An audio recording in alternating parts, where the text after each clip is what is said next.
Hello friends, basic education में आपका स्वागत है। और आज की क्लास में हम पढ़ने वाले हैं विशेषण। उससे पहले नज़र डालते हैं पिछली क्लास में पूछे गए प्रश्न पर, जो कि प्रश्न हमारा था, पुस्तक पढ़वाई गई वाक्य में कौन सी क्रिया है? जिसका सही उत्तर था प्रेरणार्थक क्रिया। अब आते हैं आज की क्लास को कंटिन्यू करते हैं। विशेषण, तो विशेषण क्या है? विशेषण संज्ञा एवं सर्वनाम शब्दों की जो हमें विशेषता बताते हैं उन्हें हम क्या कहते हैं? विशेषण कहते हैं। अब संज्ञा और सर्वनाम कुछ लोगों को नहीं पता होगा। मैं पिछले क्लास में आपको संज्ञा और सर्वनाम बहुत अच्छे से समझा चुकी हूँ। तो जिन लोगों ने संज्ञा और सर्वनाम का वो वीडियो ना देखा हो तो उसको मेरी प्लेलिस्ट में जाके देख लें, जो इसका लिंक मैंने अपने डिस्क्रिप्शन बॉक्स में दे रखा है। अब आते हैं आगे, कंटिन्यू करते हैं। उदाहरण से आपको बताते हैं।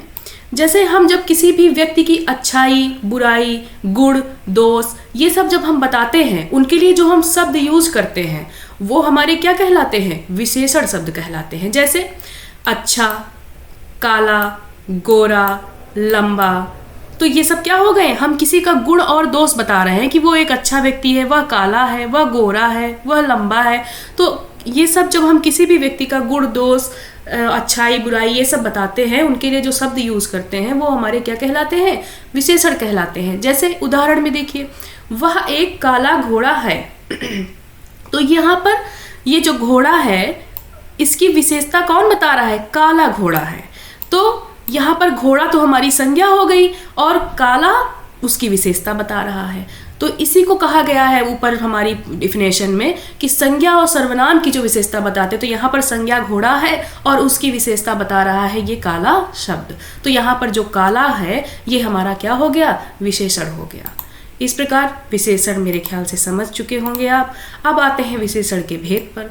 तो विशेषण के मुख्यतः 4 भेद होते हैं। कौन कौन से? पहला है गुणवाचक विशेषण, दूसरा है संख्यावाचक विशेषण, तीसरा है परिमाणवाचक विशेषण और चौथा है सार्वनामिक विशेषण। अब आते हैं पहले विशेषण पे, जो कि है गुणवाचक विशेषण। गुणवाचक विशेषण, जिस विशेषण से किसी भी व्यक्ति का गुण या दोष प्रकट हो। जैसे वह ईमानदार है, तो यहाँ से उस व्यक्ति की क्या गुण पता चल रहा है? कि वह ईमानदार व्यक्ति है। तो यहाँ पर गुण पता चल। दूसरा है वह स्वार्थी व्यक्ति है। अब यहाँ से क्या हुआ? उसका एक दोष पता चल गया कि वह स्वार्थी व्यक्ति है। तो गुण और दोष जहाँ पर प्रकट हो वहाँ पर क्या कहलाता है? गुणवाचक विशेषण। नेक्स्ट आते हैं संख्यावाचक विशेषण। तो जहाँ पर संख्या का बोध हो, बहुत ध्यान से अगर आप उन्हीं वर्ड्स को देखेंगे, उन्हीं से आधी चीजें पता चल जाती हैं। संख्यावाचक विशेषण तो जहाँ पर संख्या का बोध हो। अब इनको 2 भागों में बांटा गया है। जैसे कहीं कहीं पर निश्चित संख्या भी आती है और कहीं कहीं पर अनिश्चित संख्या भी आती है। इनको इन 2 भागों में बांटा गया है। तो पहला आते हैं निश्चित संख्या में। जैसे 1, 2, पहला, दूसरा, प्रथम, ये सब क्या हो गए? हमारी निश्चित संख्या, मतलब जहां पर निश्चित संख्याओं का बोध हो। जैसे 1, या हमने कहा वो 2 व्यक्ति जा रहे हैं, तो 2 व्यक्ति, तो यहाँ पर हमने 2 व्यक्तियों की बात की, तो एक निश्चित संख्या है। तो ये क्या हो गया? एक निश्चित संख्या। वो क्लास में प्रथम आया है, हमने कहा, तो प्रथम क्या हो गया? ये एक निश्चित संख्या हो गई कि वो क्लास में प्रथम आया, मतलब जितने भी बच्चे होंगे उसमें वह प्रथम आया। तो एक निश्चित संख्या जहाँ हो गई वहाँ निश्चित संख्यावाचक विशेषण हो गया। दूसरा अनिश्चित संख्या में कुछ, कई। अभी मैं आपसे यही चीज कहूँ कि कुछ बच्चे बाहर खेल रहे हैं। अब इसमें हम कुछ बच्चे नहीं अंदाजा लगा सकते ना कि कितने खेल रहे होंगे। तो ये चीज अब कई हो गया। यहाँ पर कई प्रकार की मिठाइयाँ रखी हुई हैं। अब कई में हम अंदाजा नहीं लगा सकते कितने प्रकार की मिठाइयाँ रखी हुई हैं। मतलब जहाँ पर निश्चित संख्या ना हो वहाँ पर हमारा क्या कहलाएगा? अनिश्चितवाचक विशेषण। इस प्रकार हमारा संख्यावाचक विशेषण खत्म हो गया। अब आते हैं परिमाणवाचक विशेषण में। परिमाणवाचक, परिमाण का मतलब क्या होता है? माप-तौल। परिमाण का मतलब ही होता है माप-तौल, या जहां पर कुछ किसी चीज के पदार्थ या मात्रा का बोध होता हो। जैसे देखिए यहाँ पर लिखा हो जहां पर माप-तौल या मात्रा का बोध हो। तो इसको भी 2 भागों में बांटा गया है, निश्चित परिमाणवाचक और दूसरा अनिश्चित परिमाणवाचक। जिसमें निश्चित परिमाणवाचक में क्या है, निश्चित संख्या का बोध होता है। अब 1 किलोग्राम, मैंने अभी आपको बताया कि ये चीजें परिमाण का मतलब माप तौल, तो 1 किलोग्राम, जैसे निश्चित संख्या में 1 किलोग्राम 2 मीटर, हमने कहा 1 किलोग्राम शक्कर ले आओ, तो 1 किलोग्राम एक निश्चित मात्रा हो गई और ये माप तौल में आती है, तो ये क्या हो गया हमारा परिमाणवाचक का निश्चित परिमाणवाचक हो गया। मतलब निश्चित संख्या का बोध 1 किलो या 2 मीटर, वह 2 मीटर चल पाया, उसके बाद रुक गया, तो 2 मीटर मैंने एक निश्चित मात्रा का यहाँ पर जिक्र किया। इस प्रकार निश्चित परिमाणवाचक। दूसरा अनिश्चित परिमाणवाचक, जैसे थोड़ी शक्कर, कुछ नमक, ये सब क्या हो गए अनिश्चित वाचक। तो इसमें क्या हुआ, थोड़ी शक्कर हमें मात्रा नहीं पता है, लेकिन क्या है ये भी माप तौल में आता है, कुछ नमक हो गया, माप तौल की चीजें, ये हमारा अनिश्चित वाचक परिमाणवाचक हो गया। अब आते हैं नेक्स्ट सार्वनामिक विशेषण चौथा, ऐसा वाक्य जिसमें सर्वनाम शब्द संज्ञा के पहले आते हैं। जैसा कि आपको इससे ही पता कि सार्वनामिक विशेषण मतलब कि संज्ञा के पहले आने वाले जो भी हमारे शब्द होते हैं वो सार्वनामिक विशेषण कहलाते हैं। उदाहरण में यह पुस्तक मेरी है, तो क्या हुआ, यहाँ पर हमें क्या करना, संज्ञा के पहले जो शब्द, संज्ञा हमारी यहाँ क्या है पुस्तक, पुस्तक के पहले हमारा जो ये प्रयोग हुआ है यह पुस्तक, तो यह इसकी विशेषता बता रहा है इस पुस्तक की, तो यह जो हमारा यहाँ पर शब्द प्रयोग हुआ है यह सार्वनामिक विशेषण है।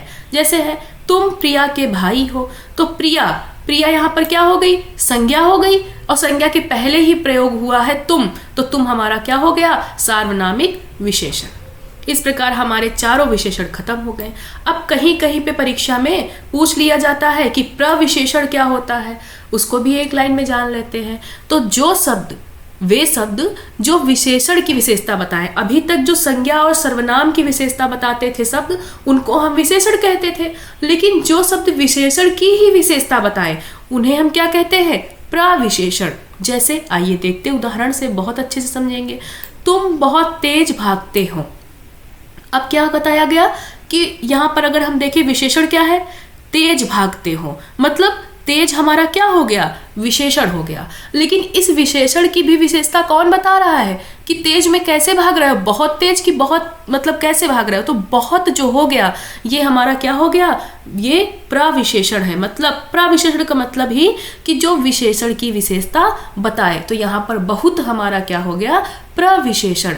इसी से एक चीज और आपको बता दें, विशेषण और विशेष से भी कभी कभी पूछ लिया जाता है कि इस जो वाक्य है इसमें क्या विशेषण है और क्या हमारा विशेष है।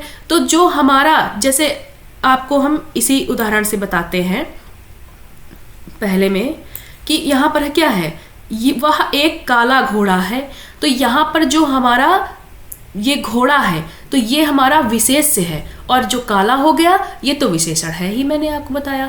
तो विशेषण और विशेष में अगर पूछ लिया जाए इसमें क्या विशेष्य है क्या विशेषण, तो जो भी हमारा शब्द होगा संज्ञा सर्वनाम वो हमारा कहलाएगा विशेष्य, जिसकी विशेषता बताई जा रही होगी वो विशेष्य, और जो बता रहा होगा वो विशेषण।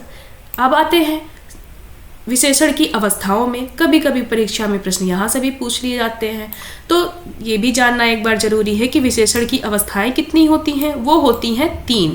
कौन कौन सी, मूलावस्था, उत्तरावस्था और उत्तमावस्था। जिस प्रकार इंग्लिश में आप पढ़ते होंगे डिग्रियां, तो कौन कौन सी 3 डिग्री होती थी, उसी प्रकार यहाँ पर भी 3 प्रकार की डिग्रियां हैं। जैसे हम लोग उसमें पढ़ते थे ना गुड, बेटर, बेस्ट, उसी प्रकार इसमें भी है। जैसे चतुर, अधिक चतुर, सबसे चतुर, वो चीज। तो अगला हो गया जैसे उच्च, तो उच्च में क्या हो गया उच्चतर, उच्चतम। तीव्र मूलावस्था में है, तीव्र का जो उत्तरावस्था हुआ क्या हो गया तीव्रतर, और जो उत्तमावस्था हो गई वो तीव्रतम हो गई। फिर मूलावस्था में अधिक और उत्तरावस्था में क्या हुआ अधिकतर, और उत्तमावस्था में अधिकतर क्या हो गया अधिकतम। तो इस प्रकार हमारे विशेषण की अवस्थाएं भी हो गई। इसको एक ट्रिक भी आप ध्यान रख लीजिए कि उत्तमावस्था में जो भी हमारे शब्द होते हैं उनके अंत में तर प्रत्यय लग जाता है। देखिए उच्चतर, तीव्रतर, अधिकतर, और जो उत्तमावस्था है उसमें तम प्रत्यय लग जाता है, उच्चतम, तीव्रतम, अधिकतम, ये चीज ध्यान रखिएगा। तो जैसे आपको शब्द दे दिया जाएगा कि उच्च, उच्च में उच्च की जो मूलावस्था है इसकी उत्तमावस्था क्या होगी? तो अभी आप तुरंत लगा लेंगे कि उत्तरावस्था में तो तर होता है, और लेकिन उत्तमावस्था में तम हो जाएगा, तो तीव्रतम हो जाएगा। इस प्रकार आज आपका विशेषण टॉपिक खत्म हो गया है। अब आज के प्रश्न पे आते हैं। प्रश्न हमारा ये है, कुछ लोग शब्दांश में कौन सा विशेषण है? पहला है ऑप्शन में इसका आंसर निश्चयवाचक, दूसरा परिमाणवाचक, तीसरा अनिश्चयवाचक, चौथा गुणवाचक। इसका सही उत्तर आप कमेंट में हमें बताइएगा और मिलते हैं नेक्स्ट क्लास में। आज की क्लास अगर आपको समझ में आई हो तो कृपया चैनल को लाइक करें, सब्सक्राइब करें और अधिक से अधिक शेयर करें। Thank you so much.